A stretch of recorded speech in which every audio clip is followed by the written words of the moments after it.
C'est quoi encore ces histoires de jus de betterave pour améliorer ta performance? Ouais, t'as bien vu, aujourd'hui on va parler jus de betterave. Et reste jusqu'à la fin parce que je t'assure que tu vas finir par en boire. Quoi de neuf, docteur?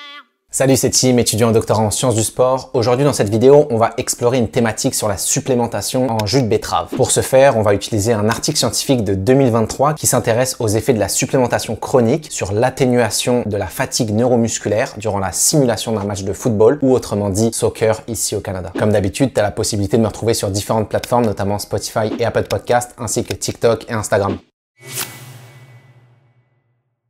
Le football. Bien que pendant longtemps il fut considéré exclusivement comme un sport d'endurance, c'est une activité où la capacité de répéter des sprints à haut niveau est essentielle et qui est même plus importante finalement que le VO2 max d'un athlète. Étant donné que ce type d'effort de sprint est répété sur une période extrêmement longue de 90 minutes, l'impact sur la cognition et la demande neuromusculaire est très importante. Dans cet article, on nous rapporte que la définition de la fatigue neuromusculaire au soccer proviendrait de l'association de différents mécanismes, notamment la déplétion du glycogène musculaire, la déshydratation ou encore les dommages musculaires créés à la suite de fortes décélérations reflétant un exercice excentrique qui peut parfois bien te tabasser. Si t'es pas convaincu de ça, mets pause, va faire une séance de squat full excentrique puis reviens regarder cette vidéo dans 48 heures. Ici, on va parler de deux types de fatigue. Premièrement, la fatigue périphérique, qui est définie comme étant une diminution de la force musculaire à cause notamment des perturbations au niveau de la jonction neuromusculaire, donc directement au niveau du muscle. Il existe évidemment d'autres mécanismes beaucoup plus complexes et on rentrera pas en détail là-dedans. Le deuxième type de fatigue, c'est la fatigue centrale, donc au niveau du système nerveux central, donc de la commande descendante du cerveau qui va envoyer un signal électrique afin d'activer ton muscle squelettique. Donc en gros, la fatigue centrale, c'est ta tête qui dit c'est mort, je continue plus, j'arrête. Pourquoi le match de football ici a été investigué? C'est parce que les auteurs, ils se rendent compte d'une chose, c'est qu'un match de football, c'est très demandant. Et ça va induire une réduction des performances, notamment neuromusculaires, et une diminution des performances physiques durant les 15 dernières minutes de match. Et la problématique, c'est que durant la saison, il peut y avoir jusqu'à 3 matchs dans la semaine. Et cette fatigue, elle limiterait donc pas juste ta performance, mais elle augmenterait le risque de blessure. Puis c'est là où je vous introduis la supplémentation en nitrate grâce au jus de betterave. En fait, c'est pas nouveau, puis c'est plutôt bien démontré que le jus de betterave pourrait améliorer la performance. C'est pas du tout cette étude-là qui l'a inventé. Elle ici, elle l'a juste appliqué à une condition réaliste et de manière chronique. C'est pour ça notamment que j'ai choisi cette étude aujourd'hui. D'un point de vue physiologique et métabolique, ce qu'on nous apprend notamment, c'est que le jus de betterave augmente la biodisponibilité du NO, donc du nitrique oxyde ou de l'oxyde nitrique en français, c'est comme tu veux, et que ce NO-là, il va induire une vasodilatation et donc améliorer l'efficacité des mitochondries, augmenter le flux sanguin musculaire et donc en gros la capacité du muscle à recevoir des nutriments et donc potentiellement à mieux fonctionner. Les études qui sont sorties par le passé sur la supplémentation en jus de betterave ont notamment démontré une amélioration du métabolisme oxydatif et de la production de force du muscle dans les sports de combat notamment. Quand on parle de supplémentation, il y a l'impact aigu et l'impact chronique, donc sur plusieurs jours. Les impacts aigus n'ont démontré aucune amélioration au niveau des performances d'exercice. Cependant, lorsque l'on parle du chronique, la supplémentation d'environ 310 à 560 mg plus que 3 jours d'affilée a démontré des aspects bénéfiques sur certains paramètres physiologiques et certaines performances. De manière physiologique, ce qu'on retrouve, c'est notamment la rétention du calcium intramusculaire, l'augmentation de l'excitabilité des fibres de type 2, et c'est notamment ces paramètres-là qui sembleraient être mis de l'avant lorsqu'on parle de diminution de la fatigue. En fait, la supplémentation en nitrate pourrait venir augmenter l'apport sanguin au niveau musculaire, notamment aux fibres de type 2, et leur donner plus d'oxygène. Et ça permettrait d'améliorer la resynthétisation de l'ATP et de la phosphocréatine, ce qui pourrait diminuer l'accumulation de déchets métaboliques et donc atténuer la diminution de contraction maximale volontaire. L'étude que je vous présente aujourd'hui vise à déterminer l'effet chronique de la supplémentation en jus de betterave sur la fatigue neuromusculaire induite durant un match de soccer simulé. Voyons à présent comment est-ce qu'ils ont ficelé leur étude.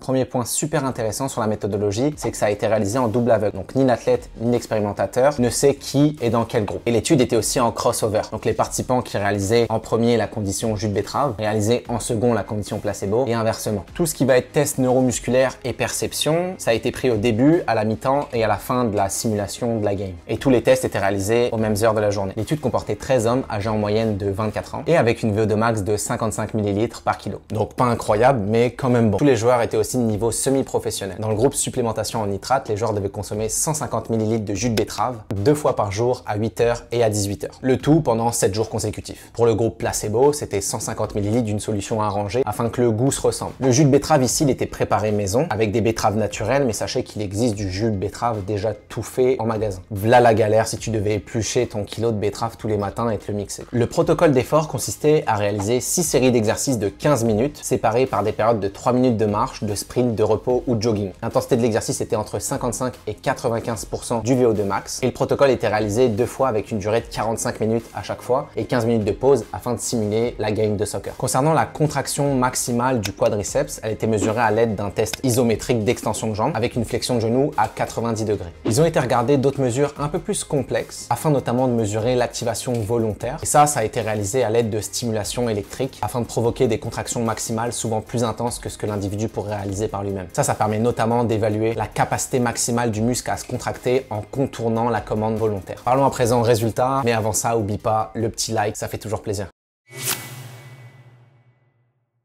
Ici, on perd pas de temps, on rentre tout de suite dans le vif du sujet avec les variables physiologiques. Pour la fréquence cardiaque, on retrouve pas de différence entre les deux conditions. Donc c'est pareil que ce soit le placebo ou la supplémentation en jus de betterave. Et pareil pour la perception de l'effort, donc le fameux RPE. Concernant les fonctions neuromusculaires maintenant, la contraction maximale volontaire a diminué de 14% à la mi-temps et 16% à la fin du match pour le groupe placebo. Résultat très intéressant maintenant pour le groupe jus de betterave. On retrouve seulement une diminution à la fin du match avec moins 11% et en plus de ça, la diminution de contraction maximale volontaire était plus faible pour le groupe betterave donc que dans le groupe placebo. Donc il y a une différence statistiquement significative à la fin pour les deux, en plus d'en avoir une à la mi-temps. Dans la même idée, le même principe, on va pas aller en détail dans les fonctions neuromusculaires, mais on retrouve des résultats similaires pour les contractions imposées, donc par la stimulation électrique en faveur du jus de betterave. En gros, l'activation volontaire était moins forte pour le groupe placebo que dans le groupe ayant réalisé une supplémentation avec le jus de betterave, donc riche en nitrate. On passe dès à présent à la discussion. Donc déjà, ce qui est positif dans leur étude, c'est qu'ils ont réussi réellement à proposer un protocole de simulation qui va induire de la fatigue. On le voit bien avec le groupe placebo, au fur et à mesure du temps, on a une diminution de l'excitabilité du muscle. Puis les résultats d'aujourd'hui, ils corroborent avec ce qu'on peut retrouver dans la littérature, notamment dans une étude de 2018 qui a démontré l'amélioration de la production de force chez des adolescents à la suite d'un test de répétition de sprint lorsqu'ils consommaient une supplémentation en nitrate. Cependant, c'est pas magique, vous vous en doutez. Il y a aussi des études qui ont démontré à la suite d'un gros exercice excentrique et aussi d'un marathon que le jus de betterave ne permettait pas l'atténuation de diminution de force musculaire. Mais attends 2 minutes, ces études-là avaient aussi un protocole très différent de ce qu'on avait aujourd'hui, notamment avec des concentrations de supplémentation en nitrate beaucoup plus faibles. On parle ici de 4 millimoles par litre pendant 3 jours. En comparaison à l'étude d'aujourd'hui, c'était 8 millimoles par litre pendant 7 jours. Donc ça veut dire quoi finalement? Ça veut dire que si tu bouffes 2 betteraves dans ta semaine, tu n'auras ni des effets sur ta performance, ni sur ta récupération. En plus de contenir des concentrations en nitrate très importantes, le jus de betterave contient aussi des antioxydants, dont des phytonutriments, qui vont offrir des bienfaits sur ta santé en général, notamment avec des propriétés antioxydantes et anti-inflammatoires. Il est fort possible que les concentrations très élevées d'antioxydants et d'anti-inflammatoires contenus dans le jus de betterave permettent la réduction du processus inflammatoire à la suite d'un effort, occasionnant des lésions musculaires et de la fatigue. Et c'est sûrement ces paramètres-là qui permettraient de réduire finalement la fatigue à la suite d'une supplémentation chronique en jus de betterave. Si vous voulez implémenter ça, voici les dosages utilisés en général dans la littérature. Donc on retrouve entre 310 et 560 mg par consommation durant au moins 3 jours pour que ça ait des effets. Le seul point qui est dommage aujourd'hui, c'est qu'on n'a pas parlé réellement de performance, ni de force, ni de puissance, mais il existe d'autres études par le passé qui ont remarqué jusqu'à 4,2% d'amélioration dans des exercices intenses comme le yo-yo test par exemple. Donc vous avez pu le voir aujourd'hui, le jus de betterave, c'est pas des conneries et ça peut vraiment vous aider à limiter la fatigue qui va venir influencer négativement votre performance. Et ça s'applique quasiment à toutes les activités sportives où la gestion de la fatigue est un paramètre extrêmement important. Merci d'avoir suivi cet épisode et on se retrouve très vite pour parler de sciences du sport car la science évolue vite, te laisse pas dépasser.